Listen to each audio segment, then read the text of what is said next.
Hi everybody, welcome to the short video. This is just to share with you some of the things on my painting desk at the moment. Conscious I wanted to kind of share some wargaming specific projects, so just a bit of an update on some of the things I've got bubbling at the moment, tying in with some of the projects I mentioned on previous videos, and a new arrival as well yesterday, which I may well do an unboxing video of in due course. So let's move the video down onto some of the painting table, and the first thing I wanted to show with you, hence I was showing you the famous Scots Greys Charge at Waterloo, was some of the figures that I've been painting as a palette cleanser linked to the Perry Miniatures Travel Battle set. I bought one of these middle of last year.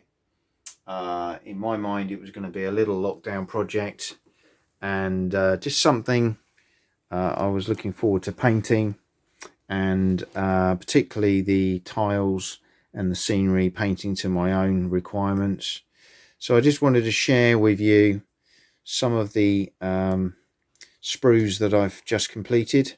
These are for the Red Forces, or should I say, well, I can't say the British, but they're not specific to the British, but hopefully you can get a flavour under the light there.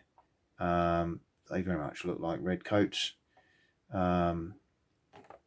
Show you some of the horses as well,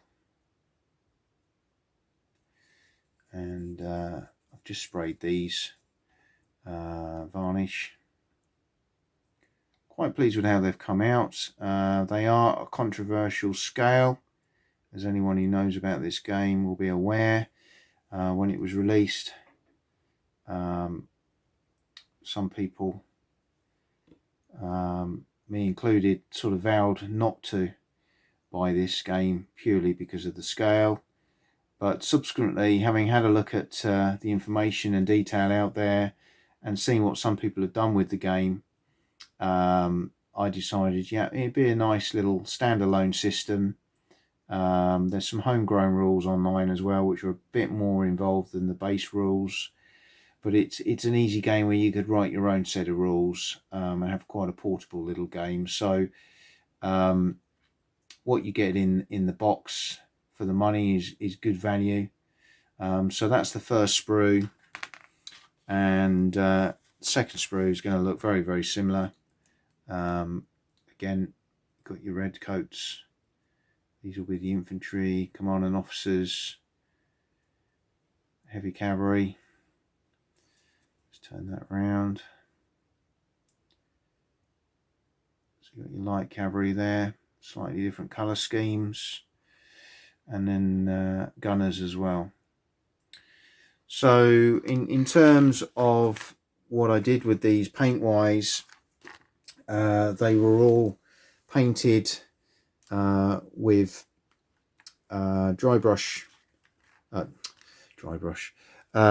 brush on grey primer, which I use a lot now where I'm doing hand priming. Otherwise I would use spray can, rattle can.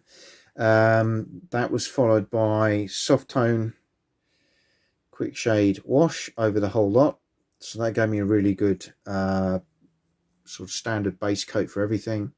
And then it was a mixture of foundry paints and Citadel contrast paints. So for the whites I used foundry Austrian white, I've used foundry flesh, I've used foundry musket stock brown for the muskets, etc.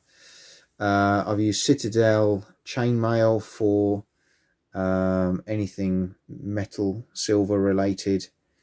For the horses, I pretty much used the same colour on all of them, which was either Guilliman flesh or snakebite snake bite leather. But I believe Gilliman Flesh was the one I tended to use on most of those, which over the grey came up with this really nice, I think, really nice kind of finish on the horses. Didn't have to overcomplicate them, kept them really simple, but I think they've come up quite well. For the red, on the red coats, I actually did use contrast again, Blood Angels red. And once completed, they had another soft tone wash over the top, which filled in all the cracks, covered up all my bad painting. But hopefully you like the look of those. So we've got the blue sprues to do next. As you can see, whoops, already primed and ready to go. Basically the same figures, just going to do them in a different colour scheme to represent the opposing forces. And then as per Travel Battle, will be based up on these types of bases. You'll see on the end here, these are part of the scenic elements that will go on the tiles. I'll share those with you in a future video when I get round to painting those. But yeah, that little side project, little palette cleanser is well on its way, so that's good. Okay, next, wanted to just share with you again some work I've been doing. This is for my Ofgodsandmortals game. Again, this was very much a palette cleansing type game. I've got a couple of here that I'm just put together and I'm in the middle of painting, and then these ones, other than a slight highlight, are pretty much finished. So just to show you, these are skeletons. These will be linked to my Norse force, and quite pleased with how they've come out. Again, I'll share my humble approach to painting those. I haven't finished obviously the bases yet. I wanted to get these other three done. I was actually waiting for some odd sprues to arrive, so I've just put together the commanding figure. I like the Atlantic skeletons, 28mm skeletons. There's lots of options on the sprues, and you get these kind of ancient sort of Greek approach, bit Jason and the Argonauts type, which was always one of my favourite films. So that's the leader. I've done a sort of standard bearer, which I've put together myself, and then a musician stroke trumpeter as well. Hopefully you can see that okay there. But these three are not finished as yet. So in terms of the approach with those ones, again, Army Painter primer grey. Did a dark tone wash using the Army Painter quick shades again initially, and basically the weapons and the eyes were done with that, and then skeleton horde contrast, as you would expect over these chaps, to get the colours, and then a dry brush highlight of Rathbone, again Citadel base contrast, a wash of Nun oil over the top which darkened it down, and Gulliman Flesh was used on the spears. So again, hopefully just gives you some ideas, some of the paints that I've used to get those colours. It's not so good to light this side, but as I say, when you see them under my lamp, you can get a bit more of a feel for how they've come out there. But I may just put a slight highlight on those again, although looking at them under the light, they look quite good. Quite happy with those. A couple of other things for Gods and Mortals. I've had these figures for a while. I'll explain where I got them shortly. So this will be Heimdall, again a Norse god option, and you'll see why I've used these, because they are just that bit higher than the skeletons. So these I think would probably be classed as 40mm, and we've got 4 here as well.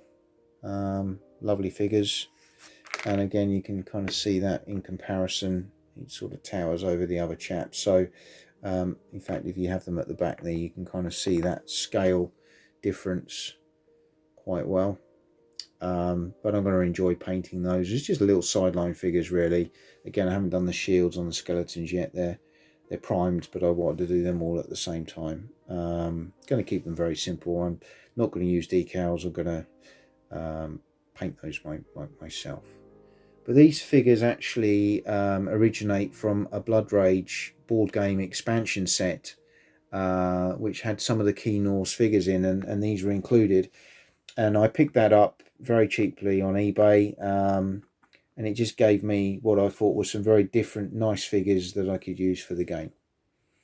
So that's, again, another little palette cleansing project alongside the travel battle, which I'm sort of going back and forth to when I get a bit fed up painting the mainstream figures.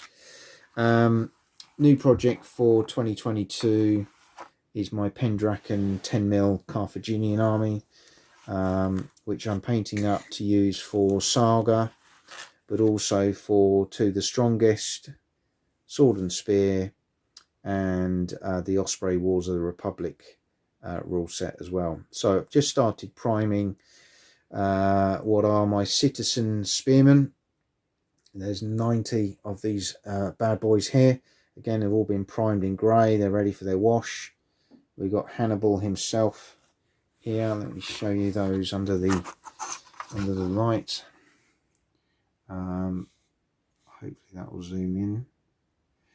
Lovely sculpts as always from Pendraken. These are 10mm, and the elephants as well. What I wanted to do was start off with the bread and butter, similar to what I did with my O Group project.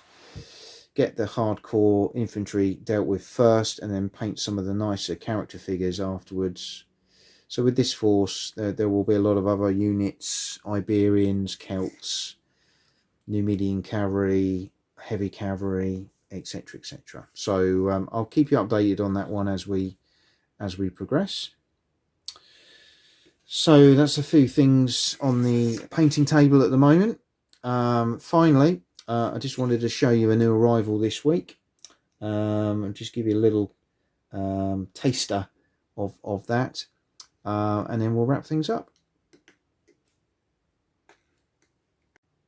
Okay, so alongside the Battle of Balls Bluff game, which I've featured on a separate video, from the same vendor I purchased another Legion game, Soissons, excuse my pronunciation, Decisive Victory 1918 Volume 1, July 18th to the 23rd, 1918. So this is a First World War battle, very unknown battle, I would like to say. And that's what intrigued me again about this particular game. This was brand new, bought from the same vendor. I got a really good price for it. It's designed by Tim Gale, and it's volume 1. It only came out last year. There's been a couple of videos posted about it. It's got some really good reviews. Looks really interesting. But basically this is sort of getting towards the end of the war, and you've got the French and the Americans with tanks, air power, all the things that they didn't have in large quantities at the beginning of the war, overpowering German defences who are retreating. So it's again an interesting part of the war where the more modern aspects of warfare come into play. We're out of the trenches, and it's coming down to manpower, weapons, and technology. So I'll just show you the back of the box there. So again, it is a hex map, but again a very interesting map. There's a little bit of dialogue about the game itself. Okay, so as you say, there's a German player, quite an interesting one here, because you're going to be doing a retreat, a defense in depth, but with the ability to make the odd counter attack. But the power of the allies is going to be very, very strong. So it's going to offer some interesting dynamics whichever side you play. If we go down here, it's a 2-player game, but it does have capacity for solitaire, and it's a medium complexity. So map size not too bad, pretty good average size. Good size counters, which again appealed to me, and rule book, player aids, etc, etc. You can see here this is very much a strategic kind of game. It's a long game. I think it would have to be played over 3 or 4 sessions. I'm hoping there'll be aspects of the game that can be played at a smaller scale for a couple of hours, but we'll have a look at that when we do the unboxing. And this is a flavour again of the counters, which look really nice, very clear, very simple, but again quite a nice approach to those. I like those. Gives you a good flavour of what you're dealing with there. So hopefully that's just giving you a flavour of that one. Bring that one to a video shortly for you, but for today I hope you've enjoyed my chat around painting projects, and I look forward to seeing you again very, very soon.